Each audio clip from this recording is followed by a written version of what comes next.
Welcome back to Sportsbook Review Videos. It is heading into week number 9, and that means it is once again time for the Sharp and the Swinger to hook up for our weekly NFL picks battle. And on the season, I am 13-4-1 after cashing a pair of picks last week. The Swinger split a pair, but is still well above 500, which would still be on the plus side of things this year at 10-8. Swinger, you have this is the stretch run of the season. It's go time if you want to catch me here. I am kind of running away with this one, and your totals are absolutely the thing that's dragging you down, buddy. So are you going to get a win this week? That's the question. Well, I got one last week, and unfortunately, the side didn't click, but the total did. It was the do factor. I mean, I went 114 totals without a Yep. win, so absolutely had to hit. But you know what? There's kind of an interesting total out here. Giants and Bucks. Now, I understand the knee-jerk reaction is to go over in this one, but be careful. Giants have to be deflated after scoring all those points and still coming up short to the Saints. I mean, that was a shootout down on the bayou. New York's Wow. defense has to be humiliated just to allow that to happen.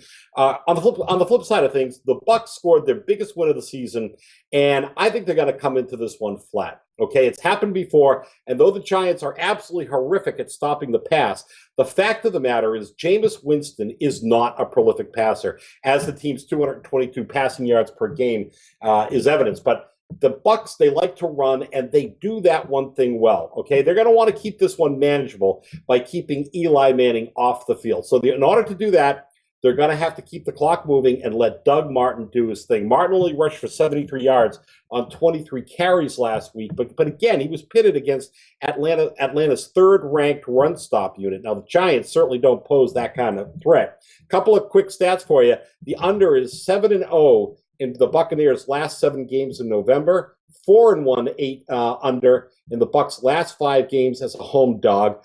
Under is 5-1 in the Giants' last 6 games as a road favorite, and finally, under is 11-3 in the Giants' last 14 games after they scored more than 30 points in their previous game. Now, this line is about 48.5. However, I do see some 49s, and as you know, 49 is a critical number because 49 divided by 7 is 7, or 7 times 7 is 49. Whatever way you want to look at it, but try to get that 49 if you can. You can get that at gtbets.com as of this video. I am concerned about this play, but I can't help but like it. You know what I mean? It seems like the logical choice because I think this Tampa Bay Bucks team, before their bye and after their bye have looked a lot different. And the defense under Lovie Smith is going to have to improve at some point. Their secondary is not great, but I think they can at least get some pass rush here on Eli Manning. I think this play is absolutely viable. I don't know if I'm endorsing it yet. I think it's probably a no play for me, but I do like it. It's not that I don't like it. It's definitely do like it. I just don't know if I would probably put the money down on a game like this, especially after what we saw the Giants offense do and what we've seen the Bucks defense do at times this year. But I definitely know why you like it. That I can get. But here, over to my play, I'm moving all the way down to Monday Night Football. And we cashed the over on a Chargers game last week pretty easily with the Baltimore Ravens. And I'm going right back to the well, Swinger. I am going with the over at 49 points between the Chicago Bears and the San Diego Chargers. I cannot understand why this total is still sitting under 50 points outside of the fact that it looks like Matt Forte will not play. But I love Matt Forte, and I think he is the engine that drives that Chicago Bears offense. The problem is the San Diego defense is awful, and so is the Chicago Bears.